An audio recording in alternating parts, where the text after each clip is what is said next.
Otep à tous, bien-aimés frères et sœurs. Plusieurs pays africains, et notamment ceux de la CEDEAO, se sont réunis à Abuja, au Nigeria, qui est la capitale même de la CEDEAO, pour réfléchir comment il faut lutter contre le terrorisme. Pour une fois, les pays africains essaient d'avoir le bon sens. Parce qu'on se rend compte qu'ils ont compris que la lutte contre le terrorisme, avec ceux qui ont amené le terrorisme, ne peut pas se faire. Ça ne peut pas marcher. On n'arrivera jamais à éradiquer le terrorisme si il faut travailler avec ceux qui ont amené le terrorisme, c'est-à-dire les pays de l'OTAN, États-Unis en premier, France en second, Canada, Angleterre et Allemagne et les autres. Donc là, ils se disent qu'il faut une solution collective et commune, africaine, financée par les Africains. S'ils peuvent le faire, ce serait une bonne chose. Ils veulent mettre en place une armée africaine. Une armée en attente dans la lutte pour la lutte contre le terrorisme. Le Nigeria lui-même est aujourd'hui en proie à ce fléau. La situation s'est calmée ces derniers temps, mais il y a 2 mois, c'était incroyable. Ils n'ont fait qu'enlever des femmes, des enfants, ainsi de suite. Donc le Nigeria commence à se rendre compte qu'en fait, les pays de l'AES, ce sont eux qui ont raison. Mais d'ailleurs, il y a une chose qu'ils doivent comprendre, que si la CEDEAO continue à fonctionner telle qu'elle fonctionne, elle est financée par les Occidentaux, eh bien, elle deviendra la propriété des Occidentaux. C'est comme l'Union africaine. L'Union africaine est achetée par les Occidentaux. C'est vrai que c'est dirigé par des Noirs, mais bientôt, c'est eux-mêmes qui vont diriger, ils vont mettre à la tête des Noirs qui viendront d'abord des États-Unis ou de France, ceux qu'eux, ils ont préparés, formatés, et puis après, eux-mêmes, ils vont prendre la tête et ils vont carrément nous chasser même de l'Afrique. Ils l'ont fait déjà avec l'Égypte, avec des pays comme la Libye et autres. On a chassé les Noirs. La Mauritanie, regardez, il y a encore l'esclavage des Noirs. 85% de la population est noire, mais ils n'ont jamais accédé aux grandes fonctions de l'État. C'est ça le vrai problème que nous avons. Les Africains doivent apprendre à se prendre au sérieux.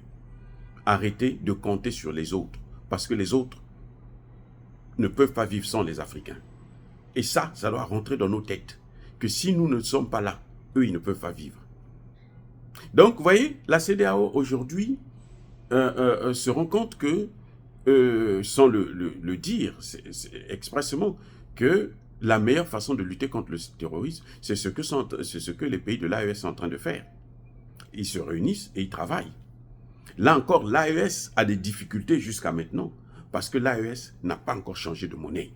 Je vous garantis que le jour que l'AES aura sa monnaie, ça va changer dans le Sahel. Oui, mais les terroristes ont besoin de manger, ils ont besoin d'argent, mais ils vont avoir l'argent où? Il faut qu'ils aient l'argent des milliards de la monnaie du Sahel. Le CFA, ce n'est pas nous qui avons la planche à billets. Donc, ils fabriquent le CFA de l'Afrique de l'Ouest et puis ils distribuent ça, c'est tout. Ils distribuent ça aux terroristes. C'est ce qui est en train de se passer actuellement. Sinon, comment voulez-vous que les terroristes qui sont en Algérie, qui sont logés en Algérie, ils viennent recruter au Mali et autres, au Niger, ils viennent commettre des exactions, s'ils n'ont pas le CFA. Mais l'Algérie ne change pas le CFA, que je sache. Le seul pays qui peut échanger le CFA, c'est la France et la Banque de France. Donc aujourd'hui, si l'AES s'engage vraiment, si elle ne réfléchit pas pendant des années, pendant 20 ans, comme est en train de le faire aujourd'hui les pays de l'Afrique centrale, ils vont continuer à lutter contre le terrorisme. Je ne crois pas à la thèse selon laquelle, même avec le franc CFA, on peut avoir une autonomie. Non. L'indépendance, là, elle est d'abord financière. Et donc, les pays de la CEDEAO, le reste en tout cas, la coquille vide qui reste de la CEDEAO, s'ils veulent lutter contre le terrorisme, parce que le terrorisme en train d'aller maintenant dans d'autres pays de la CEDEAO, notamment le Bénin. C'est devenu la base des terroristes. Et quand ils ne peuvent pas tenir là-bas, agresser le Niger ou le Burkina Faso, vous savez ce qu'ils vont faire? Eh bien, ils vont agresser ceux qui sont là. Ils vont vivre avec ceux qui sont là. Ils vont les tuer, ils vont prendre leur bétail, ils vont les chasser, ainsi de suite. Donc là, Patrice Talon a fait un très mauvais calcul. Il est en train de scier la branche sur laquelle lui-même il est assis. Dire cela, c'est inciter à la haine ou à la violence. Non, c'est un début de prise de conscience de la CEDEAO, mais j'espère qu'ils vont aller de l'avant et qu'ils vont se débarrasser, même dans leur budget de fonctionnement, de pays étrangers, notamment de l'OTAN. Soyez bénis, abondamment bénis par le Dieu des Kémites et par nos ancêtres angélisés. Mais que tous ceux qui persécutent le continent africain de pillent et de déstabilisent, qu'ils soient noirs, blancs, chinois, arabes, juifs, indiens ou qui qu'ils soient punis, maudits, foudroyés, neutralisés, écrasés, effacés par le Dieu des Kémites et par nos ancêtres angélisés. Vive l'Afrique éternelle, j'ai dit et j'assume.